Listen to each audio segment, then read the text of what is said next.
사랑하는 소행님들, 경매를 통해서 1억 만들기. 오늘부터 이세연쌤과 함께 시작해보세요.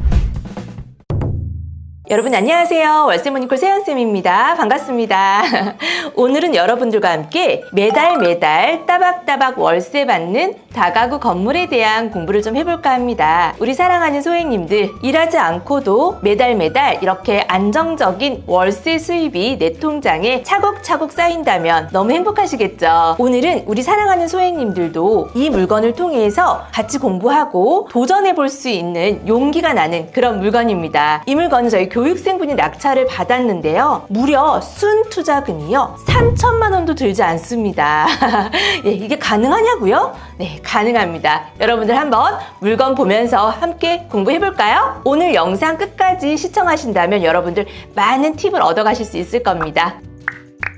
네, 물건 보겠습니다. 대전광역시 동구에 있는 물건인데요. 토지 면적은 66.6평이고요. 건물 면적은 97.6평입니다. 서울 같은 경우에는 땅값이 비싸다 보니까 토지 면적이 굉장히 작아요. 그런데 서울과 멀어지면 멀어질수록 땅값이 저렴해지다 보니까 이 토지의 면적이 굉장히 넓습니다. 자, 다가구는 이 건물의 면적이 연면적이라고 합니다. 660제곱미터 이하여야 하는데요. 네, 이 물건은 322.77제곱미터이죠. 660제곱미터 이하입니다. 그래서 다가구의 조건을 충족하는 그런 물건입니다. 감정 가격은요 7억 4,266만 9,830원인데요. 한 번 유찰이 되었어요. 그래서 5억 1,986만 9천 원으로 최저가 형성이 되어 있는 물건입니다. 먼저 사진을 한번 볼까요?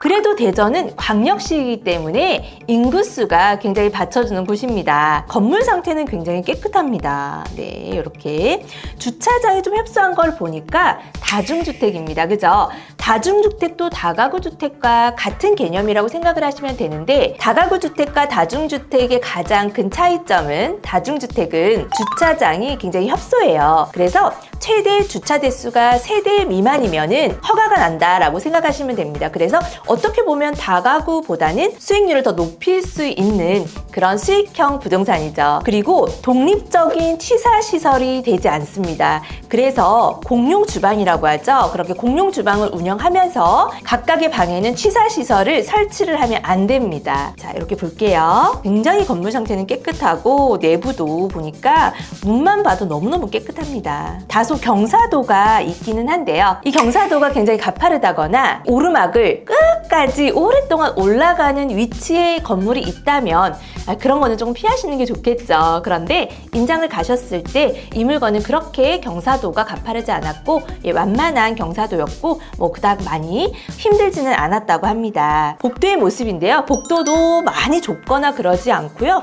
굉장히 폭도 넓고 깨끗하고 환하게 되어 있습니다. 그러면 가장 중요한 입지를 한번 볼까요? 입지를 보시면은요. 여기가 한남대학교인데요. 한남대학교와 굉장히 인접한 거리에 있는데 한남대학교의 학생들이 주요 수요층이 아닐까 이렇게도 생각이 들죠. 사실 제가 이 물건은 실전반 수업 때 제가 추천 물건으로 수업을 했던 물건입니다. 그랬을 때 제가 조심해야 되는 부분은 오르막이 너무 가파르면 안 된다라는 것과 한남대학교가 가까이에 있어서 수요층이 학생 수요층만을 이루었을 때는 이 물건은 좀 추천하지 않는다라고 제가 말씀을 드렸었어요. 한남대학교 이 주변으로 해서는 굉장히 이 다가구 다중주택이 많이 분포가 되어 있는데요. 한남대학교와 가까이에 있는 요런 데는 100% 거의 이 한남대학교 학생들의 수요층입니다. 그래서 우리 물건 같은 경우에는 직장인의 수요층의 비율이 더 많아야 한다라고 제가 수업 시간에 그 부분을 굉장히 많이 강조를 했었거든요. 그런데 조사를 해본 결과 학생층도 물론 있기는 하지만 굉장히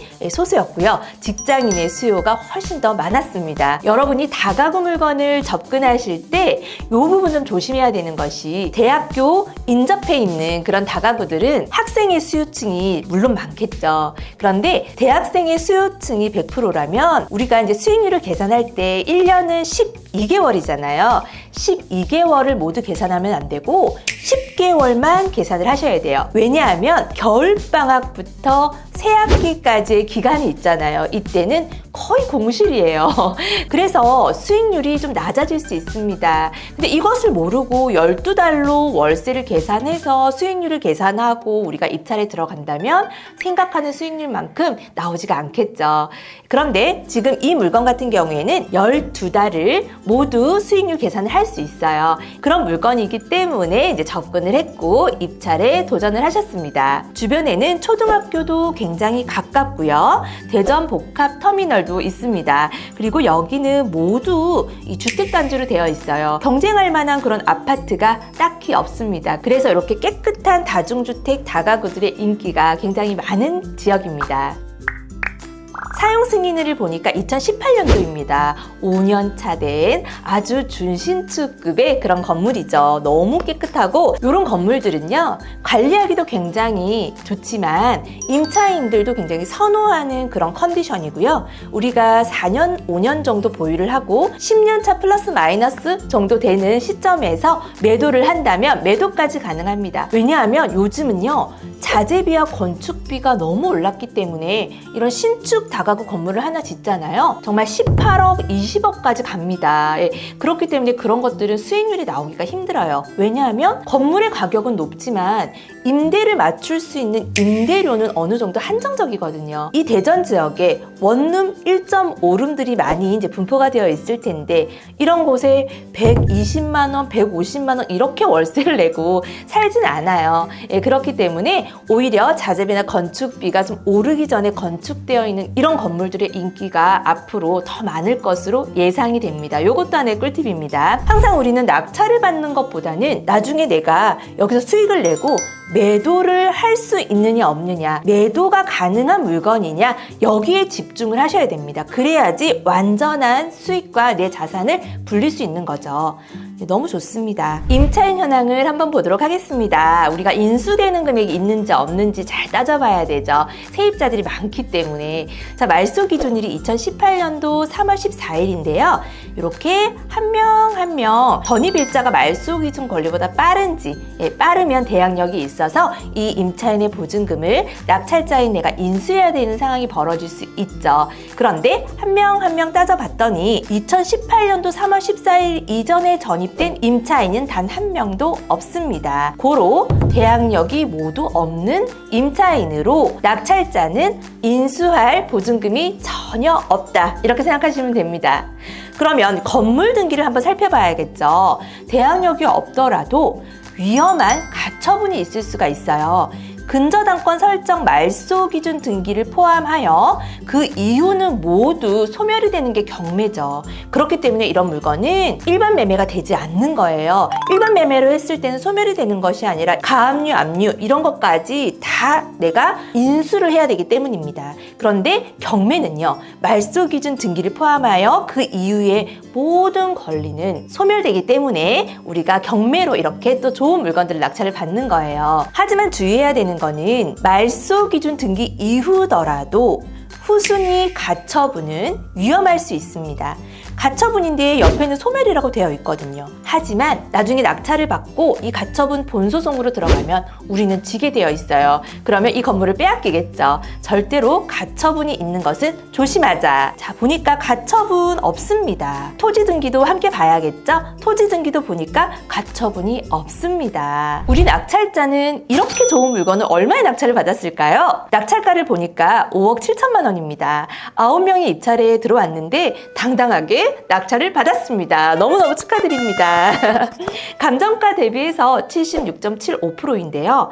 과연 5억 7천으로 낙찰을 받은 이 물건의 수익은 얼마나 되고 투자금은 얼마가 들어갔고 대출은 얼마를 받았으며 임대료는 얼마를 받을 수 있고 이자를 내고 나면 순소득은 얼마인지 지금부터 조목조목 따져보도록 할게요. 이 물건의 방 구성은요. 원룸이 4개, 1.5룸이 8개, 3룸이 1개 이렇게 구성이 되어 있는데요. 원룸은 300에 30에서 35만 원 정도 받을 수가 있어요. 1층은 아무래도 층수가 낮기 때문에 30만 원, 2층, 3층에 구성되어 있는 원룸은 35만 원까지 받을 수가 있고요. 1.5룸은요, 500에 45에서 50만 원을 받을 수가 있는데 마찬가지로 1층은 저층이니까 45만 원, 2층, 3층에 있는 1.5룸은 50만 원까지 받을 수가 있어요. 3룸은 500에 80만 원을 받을 수가 있는데요. 이 보증금과 월세를 모두 더해봤더니 합이 보증금은 5,700만 원에 월세가요, 무려 600만 원입니다. 네, 그리고 대출은 무려 87%를 받으셨습니다. 와, 너무 잘 받으셨고요. 이율은 6.9% 받으셨네요. 이미 이 물건은 잔금 처리가 다 되었고 명도가 완료되었기 때문에 제가 지금 이렇게 방송을 찍을 수 있는 거고요. 이 물건을 낙찰받고 취등록세도 내야 하고 법무사 수수료도 내야 됩니다. 그 비용은 1,140만 원이고요. 초기 투자금은 도대체 얼마가 들어가느냐, 이런 물건은 얼마가 내가 있어야지 입찰 도전을 할 수 있을까? 네, 낙찰가 5억 7천만 원에서 대출 87% 받았잖아요. 4억 9,590만 원. 거기에 이제 이전 비용은 더하면 됩니다. 1,140만 원 하면은요, 실제로 처음 들어가는 초기 투자금이 8,550만 원이에요. 1억도 채 들어가지 않습니다. 근데 여기에서 월세 세팅을 이제 다 하게 되면은 보증금 5,700만 원을 회수하게 되죠. 그러면 초기 투자금이 얼마인 줄 아세요? 2,850만 원입니다. 3천만 원도 채 들어가지 않습니다. 그런데 여기에서 600만 원 월세를 받죠. 600만 원 다 내 거 아니에요. 이자 내야 되니까는요. 자, 600만 원에서 6.9%의 이자 285만 원을 매달 내면 나머지 315만 원이 순소득이 됩니다. 와, 너무너무 축하드려요. 너무 잘하셨죠? 그렇게 했을 때 대출의 레버리지를 이렇게 이용을 했을 때 수익률은요, 132.6%입니다. 대출의 레버리지를 이용하지 않고 그냥 수익률을 계산을 했을 때에도 굉장히 높아요. 12.6%입니다. 자, 여러분들 어디 가서 12.6% 수익 낼 수 있나요? 그런데 이거는 내가 보유를 하면서 매달 315만 원을 받는 거예요. 그쵸? 그리고 6.9%라고 하는 이 대출 이율은 지금 다소 좀 높게 측정이 되었고요. 이제 내년 정도 되면은 이 이율이 점점 낮아질 거예요. 그러면 수익률은 더 높아지겠죠. 이렇게 이율이 좀 낮아졌을 때 또 매도하는 것도 하나의 방법입니다. 그래서 순투자금 3천만 원도 들이지 않고 매달 315만 원의 순소득을 내는, 자, 이런 물건 너무 잘 받으셨습니다. 너무너무 축하드리고요. 사실 이 물건을 낙찰받으신 저희 회원님은 퇴직을 하셨어요. 그래서 월세 수익이 굉장히 필요하셨던 분인데요. 아주 좋은 물건을 아주 잘 받으신 것 같습니다. 오늘 이 다가구 물건을 통해서 우리 사랑하는 소액님들 어떠세요? 나도 할 수 있겠다. 나도 저 정도면 할 수 있지 않을까? 라는 용기 내실 수 있으시겠죠? 네, 여러분 할 수 있습니다. 다만 내가 해보지 않았고 내가 방법을 몰라서이기 때문입니다. 여러분들 앞으로 점점 더 물가는 올라가고 우리의 퇴직 날짜는 빨라지고 있습니다. 여러분들이 이렇게 안정적으로 월세를 받을 수 있는 이런 다가구 물건 한 채 정도는 꼭 보유하고 생활의 안정과 앞으로의 노후 대책을 꼭 준비하시기 바랄게요. 매달 이렇게 315만 원 월세를 받아서요, 절대 쓰시지 마세요. 지금은 아직 여러분들이 근로소득이 있기 때문에 쓰시면 안 되고 이거를 차곡차곡 모아두세요. 1년이면은 3,600만 원이고요. 2년이면은 7,200만 원. 여러분 3년이면 어떻게 되나요? 1억입니다. 1억. 그리고 3년에 이 월세만으로 이 건물 한 채로 1억을 모아서 매도를 한다면 시세 차익이 또 있겠죠. 그때 되면 이 건물값이 좀 더 오르지 않을까요? 그래서 시세 차익 1억 정도 발생을 하면은 여러분들이 3년 안에 2억을 만드실 수 있습니다. 그래서 지금부터 여러분들 1억 만들기 꼭 하셨으면 좋겠어요. 내가 무엇을 할 때 목표가 있어야 그 목표에 도달을 하거든요. 자, 오늘부터 1억 만들기 이 세연쌤과 함께 도전합니다. 네, 오늘 어떻게 많이 공부가 되셨나요? 여러분, 이 영상을 저장했다가 매일매일 한번 돌려보세요. 그래서 벤치마킹하고 따라하세요. 5억대 정도로 다가구 물건을 낙찰을 받아서 600만 원의 월세 세팅이 된다면 내가 매달 한 300만 원 정도의 순소득이 나겠구나. 네, 어렵지 않으시죠? 매일매일 이렇게 하나씩 배워 나가신다면 여러분들 충분히 할 수 있으리라고 이세연쌤 확신합니다. 자, 그러면 오늘 여기까지 하고 인사드릴게요. 앞으로도 여러분들에게 이렇게 낙찰받은 다가구 물건을 소개해드릴 게 너무너무 많거든요. 예, 다음번 영상에서도 제가 한번 좋은 물건으로 소개해드릴게요. 기대하세요. 그럼 마지막으로 우리 사랑하는 소희님들과 함께 화이팅 힘차게 외치고 마치도록 하겠습니다. 자, 준비되셨죠? 하나, 둘, 셋, 화이팅! 안녕!